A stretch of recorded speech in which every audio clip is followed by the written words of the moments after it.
Okay, so the shiny Pixel 7a, which was once launched for 43,999, is currently selling at 24,999. And then there are many videos on the internet that is asking you to go buy it. And then there is also the Redmi Note 14 Pro Plus, which is a go-to smartphone under 30,000. And while this might seem good on paper, there are some major issues on this phone that you should know before buying it.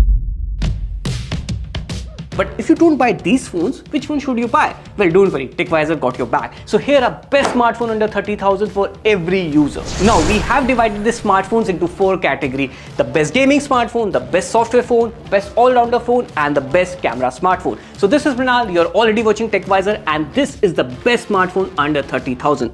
Let's go. Okay, so if your main priority is performance and you are a mobile gamer, well, that's a term and I respect you. In that case, your best pick would be Poco X7 Pro. So the base variant starts at 28,000, and at this price, this has some killer specs. You get the powerful Dimensity 8400 Ultra, latest LPDDR5X RAM, and along with it, the fastest UFS 4.0 storage. And it's the only phone in this list that can score above 1.6 million on AnTuTu. For a perspective, other smartphones will score somewhere around 1 million. And not just the processor, the other specs are good too. It has a big and beautiful 6.6-inch 1.5K 120Hz Super AMOLED display. It also has a wide-11 and HDR support on Netflix. Again, it's the only smartphone in the list which packs in a huge 6500 mAh battery with a 90-watt charger inside the box. Yes, all the smartphones that we will mention in this video will have charger in the box. And not just that, it also has a superior stereo speaker, which makes it a great device for media consumption for long hours. Now at 30K, if you buy a phone, there will be some cons that you should know before you buy it. So the first con would be there are some third-party apps, which yes, you can uninstall if you want. The Poco X7 Pro has a virtual proximity sensor, which means, see, if I take a call and I'm in a dialer, see, the screen is on and off proper, but as soon as you swipe up and go to a home screen, it just doesn't work very well. So if you take a lot of calls on your phone, this might be dicey. Rest assured, the Poco X7 Pro is a great option for someone who is looking for a great gaming smartphone and you don't miss out on other specs too. It has a good hardware, great cameras, good display, IP69 and IP68 rating, and definitely a huge 6500 mAh battery. Also, then there is the Poco F6 with Snapdragon 8s Gen 3, which is 1 year old, but it's still very powerful. But here's the thing, the MediaTek and Snapdragon has one major difference in the gaming support. Like here's an example, the BGMI here runs at 90 FPS, but on MediaTek it only runs at 60 FPS. Again with COD 90 FPS, and here is 120 FPS. So the game support NFPS is definitely better in Poco F6, whereas the camera updates will be better in Poco X7 Pro. Make a wise choice. Now if you're someone who prefers clean OS experience, or if you're looking for a phone for your mom and dad, then Moto H50 Pro is the best option out there. So the base variant usually starts at 28,000, and the major reason to recommend this is because you get no ads, no bloatware out of the box. Again, Motorola has just dropped the Android 15 update before GTA 6 or even before Samsung. Like, what year is that? Now the phone also supports 2 more Android updates. Also, you get the Moto ecosystem features like Smart Connect, which lets you connect any external display or a TV, or you can also use your phone as a webcam. The other aspects are also top notch, like it has 144Hz curved display. It also has wide-11 support, and it can run all the OTT content in 1080p. In fact, it's the only phone in this segment where you get all the flagship features like wireless charging, reverse wireless charging at 10 watt, IP68 rating, all of that in just one phone. Even the cameras are like all-rounder type. Colors are saturated, which makes the photos eye-catching and social media ready. The edge detection in the portrait mode is also quite good, as you can see here. You can also use the 10 megapixel 3x telephoto camera to take portraits, and you can also zoom into the object without losing too much details. The selfie in the 50 megapixel front camera is really good, and it's one of those rare phones that supports 4K selfie recording. But then again, you might be wondering, if everything is so good in this phone, then why not crown it as an ultimate all-rounder?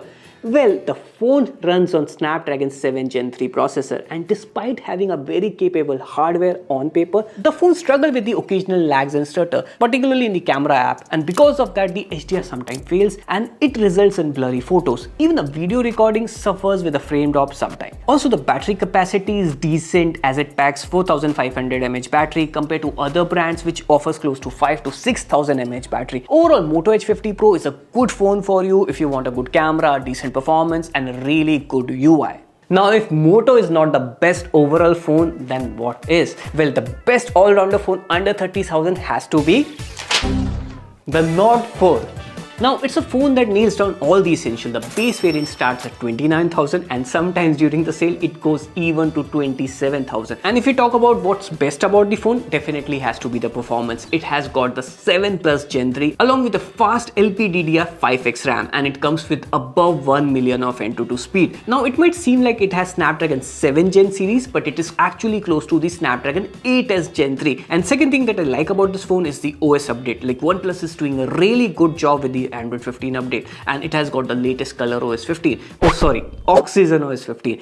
Honest mistake. And it offers one of the smoothest animation you will experience on a smartphone. Probably the only smartphone in the list which comes with 4 plus 6 years of software update in terms of longevity. So even though Note 4 is a 1-year-old device, it will still get 3 more Android updates. Rest, the most underrated aspect of this phone is definitely the battery life. It comes with a huge 5500 mAh battery which can easily last from 1 to 1.5 days. And you also get 100 watts of charger included in the box. As the phone design is refreshing, you get a two-tone metallic finish. Even the display is flat at 1.5K resolution at 120Hz, and it offers both the wide with L1 as well as the HDR support on Netflix. The only average thing about the smartphone is the camera. Now you get a 50 megapixel main camera along with 8 megapixel of ultra wide, but the photos from it are like okayish. The portrait photos are definitely decent, and even the front camera can only do up to 1080p 30 fps. Along with that, there are some nitpickings, like you do get app recommendation in Note 4 just like Color OS, which you can disable manually. So if you want an all-rounder phone which has a good design, great display and a big battery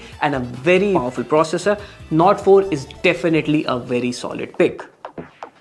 And if the priority is camera, I believe the most underrated smartphone in this price segment is Vivo V40. Well, if you don't know, the Vivo V series and the T series are the highest selling smartphone in India, especially in the offline sector. In fact, in the offline sector, I believe the Vivo V40 is quite underrated. I will tell you why. Like, you get a 50 megapixel primary camera with OIS and the partnership with Zeiss. Like, you don't get to see the collaborations with Leica, Hasselblad and Zeiss in smartphone below 50,000 because these are usually reserved for the expensive flagship smartphone. But Vivo V40 has a Zeiss collaboration, which means you're getting a top-notch picture. And this is the only phone in this price segment which comes with a 50 megapixel ultra wide camera, and it takes really good photos. In fact, it's also the only phone in this price segment that comes with 50 megapixel front camera as well with Zeiss bokeh effect. You can even record in 4K 30 fps from both front as well as rear cameras. But here's the thing, people often consider this Vivo V40 series as a younger sibling to Vivo X200 series, but it is not as good as the Vivo flagship, of course. Other than that, it comes with a curved 120Hz AMOLED panel, and it has both wide L1 as well as HDR support on Netflix. It also has IP68 water and dust resistant. This is also powered by the Snapdragon 7 Gen 3, which can handle day-to-day stuff easily, and it's also suitable for casual gaming and multitasking. You also get a good 5500 mAh battery with 80 watt of fast charging inside the box. But here's a catch. I've been using this phone for almost a month now, and here's a small thing that I noticed. It is filled with ads. Like, when you press this power button, you're greeted with this glance which constantly changes the lock screen whenever you press the power button. Now, you might say this is not really a big deal, but if you press any banner at the lock screen, you are taken to a browser and it is filled with lots of ads. And not just that, even when you slide up to the home screen, you are greeted with tons of app suggestions and banner. Now, this is something that you can disable from the settings. All of that said, you can get the Vivo V40 series under 30,000 at a discount in the offline market, and at this price, it's an impressive phone with great sets of camera, a gorgeous looking display with fairly powerful processor and a good battery life and fast charging. However, if you are someone who really values clean software experience, this could be a downside. Now, before we get to the phones that you should avoid, an alternate option would be the Realme 14 Pro Plus. The base variant starts at 30,000, and at this price you get a pretty unique design. It changes its colors to blue whenever it's exposed to a cold temperature. This is something that really adds a wow factor. But since Realme hasn't really updated the processor in a long time, the phone does look a little bit boring. But then again, it's one of the few phones that comes with a 3x periscopic camera. In simple words, periscopic camera is better in long range photos. Like look at these portraits, or even at this 100x or 120x shot, they are pretty usable. It also has a 32 megapixel front camera which takes a really good selfie, plus a 4K selfie videos at 30 FPS. So overall, it's a good alternative phones at this price range. Now finally, we have covered the best option under 30,000 across all the different categories like software, all-rounder phones, cameras, gaming, etc. But there are some devices that look good on paper but feel really short in real-world performance, or they have serious drawbacks that you should be aware of before buying them. Like this Pixel 7a, well, the colors looks good and the 90Hz refresh rate feels really smooth. The display is not really cutting edge, and the bezels, well, they are kind of big, which makes the phone looks outdated. Now, people who love Pixel, they really love it because of the software, as you get a clean, smooth software with those cool exclusive Pixel features that are actually useful. But these days, it seems like these AI features are coming first on Samsung flagship even before it comes on Pixel. But even if we keep that aside, here's the thing. These AI features will eventually come down to all other smartphones, and this is not exclusive to Pixel only. And that's not even the biggest problem. In my opinion, the biggest problem would be the battery. It only comes with 4300 mAh battery, and if you use a camera a lot and phone extensively, you will need to charge it twice a day. And to make it even worse, the phone has a slow 18-watt charging, which takes almost 3 hours to fully charge. Also, I wouldn't really recommend this Redmi Note 14 Pro Plus as of now, because it not only has a proximity sensor issues, but it also lags in the camera app. Also, it ships with Android 14, so the software update is not that good as well. Overall, the hardware on this phone is not really up to the mark. So these are the smartphones under 30,000 that you should buy and you shouldn't buy. Let us know which is the smartphone you are looking for, and for more such awesome videos, don't forget to subscribe to TechVisor. So this is Manal, you have been watching TechVisor, and I will see you in the next one. Pew pew pew pew pew.